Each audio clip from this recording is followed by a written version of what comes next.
Hello, ladies and gentlemen, it's Mike here at Game From Scratch, and today we have some major news on the Unity side of things, more on the business side, but this is going to impact Unity developers and the industry in general. But first, you're going to have to understand a little bit of the backstory to understand how we got where we are, and that starts back in September of 2020, when Unity had a successful $13.6 billion IPO. Now, an IPO also stands for Initial Public Offering, and what it basically means is Unity is now a publicly traded company. You can now buy shares of Unity. It gives them more resources to buy other companies, but it also makes them beholden to shareholders. So when they underperform, they have to do things like, spoiler alert, layoffs, or acquire other companies, or potentially merge with other companies, spoiler alert. So back in August, they acquired the first major company, and that is a remote computing company called Parsec. This one actually made a lot of sense at the time. A lot of people were remote computing, especially with the COVID lockdown in effect. So that one definitely made a bit of sense. $320 million that one cost, however. Next up, they did by far their biggest acquisition, which was the acquisition of Weta Digital. Now, Weta Digital is the special effects company founded by Peter Jackson. This is the digital side of it only, so the software and the development teams behind that software was acquired in that deal, $1.6 billion in that case. And then they acquired Ziva Dynamics. I don't think we know the amount of money that went into that one, but Ziva was earlier in 2022. This was a kind of a MetaHumans equivalent. They make digital avatar software. And then, of course, after all of this, don't get me wrong, there has been a general economic downturn. But what they did is laid off 4% of their workforce. And we were talking, what was this? Let's see, 2 weeks ago.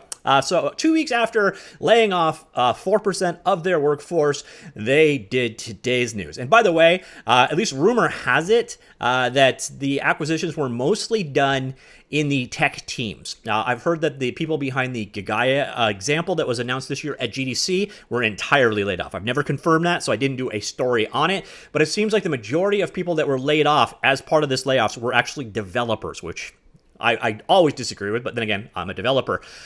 So today's news, we have Unity has merged with IronSource. Now, I'm not exactly sure what the fine details between an acquisition and a merger is, because market cap wise, Unity is a much larger company. So Unity's valued at, say, 20 or 30 billion dollars right now, whereas IronSource is valued more in the $4 million range with today's acquisition. So what's going on here? Well, they're talking about all the various different acquisitions they've done. I did an earlier source of this video where I went through this entire thing, and let's just say it was a long video that wasn't very entertaining. So I'm going to skim over most of it, and we're mostly going to go down to what IronSource is all about. So right here, if you do not know IronSource, they bring a proven record of helping creators focus on what creators do best, bringing great apps and user experiences to life while enabling business expansion in the app economy. IronSource's suite of tools and solutions provide the majority of the world's top games and many of the leading non-gaming apps with monetization, marketing, analytics, and discovery capabilities they need to build and run scalable app-based businesses. Now, the interesting thing is Unity actually is developing something in all of these spaces. So there's going to be a lot of overlap between their existing projects and what they now got off of IronSource. So I think that also means expect more layoffs. The combination of both companies will accelerate Unity's growth as a software company powering the creator economy end to end. For our community, it will drive tighter integration between operate and create solutions and deliver the best potential combination of value to creators, publishers, and advertisers in games and beyond. So they kind of go on more about what it's all about. So you got Unity and IronSource complementary data and product capabilities. Complementary kind of also means overlapping. Like they're trying to play it off as they're separate things, but there's definitely a lot of overlap there. Unity and IronSource complementary data and product capabilities will give creators access to better funding for user acquisition and monetization to successfully scale their games and accelerate their economic performance. IronSource will also help creators expand cross-channel discovery, user acquisition, and monetization channels for creators through Aura and yield new creative and analytic capabilities through Luna. Moreover, the combination reach of Unity and IronSource 3 billion plus monthly active users provide scale and data benefits that will deliver better performance for customers, including improved return on ad spend for ad buyers and monetization for publishers. Now, if you've had any question in your mind, is Unity a tech company? And the answer was definitely yes in the past. But if you look at their most recent financial statements, their biggest breadwinner is Unity Ads. And this is obviously where the spend is here. Their focus is they're an advertising and analytics company now that also makes a game engine. And that has certain ramifications. But there is a little bit here about the game engine itself, and it's more than just ads, they say. So with IronSource, Unity will take the linear process of making games and real-time 3D content and experience it and make it interconnected and interactive one.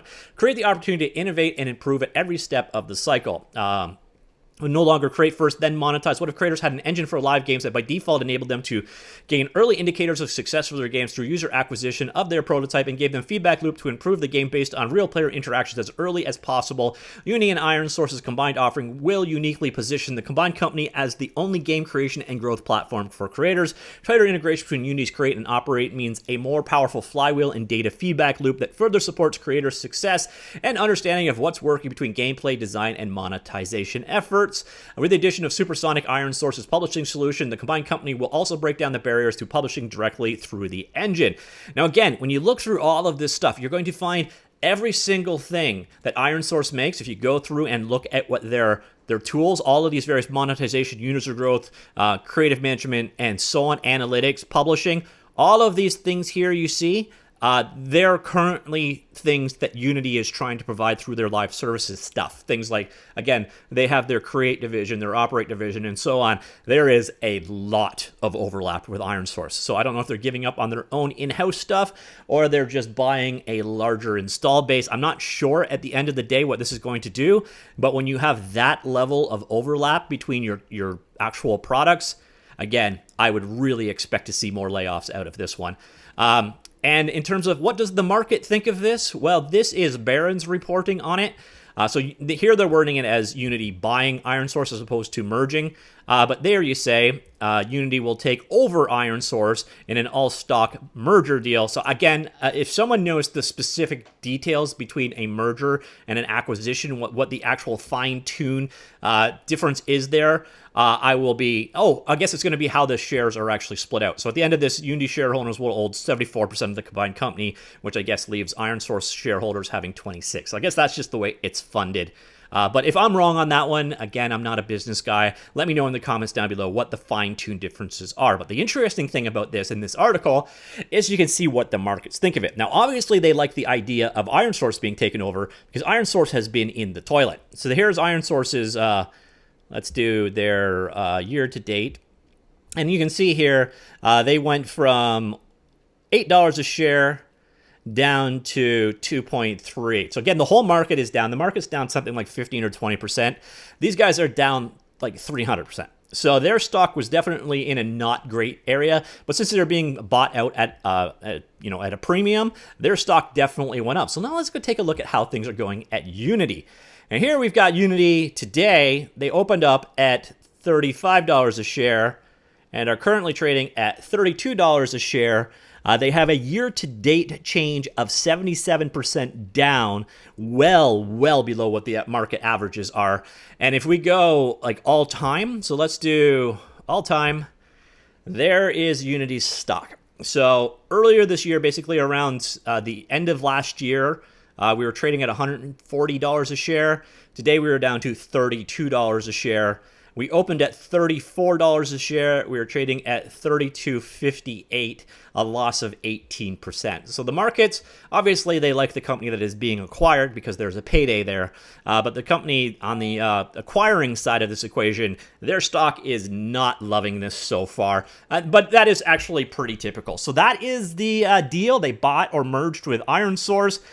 What I take away from this is there's no question now, Unity is first and foremost an operations and ad company that happens to make a game engine, not a game engine company that happens to have ads and operations side of things. And that, ladies and gentlemen, is a side effect of going public. And I wouldn't be surprised, again, there's a lot of overlap between the IronSource stuff and the Unity stuff. Probably be more layoffs as a result. Let me know what you think. Comments down below. I will talk to you all later. Goodbye.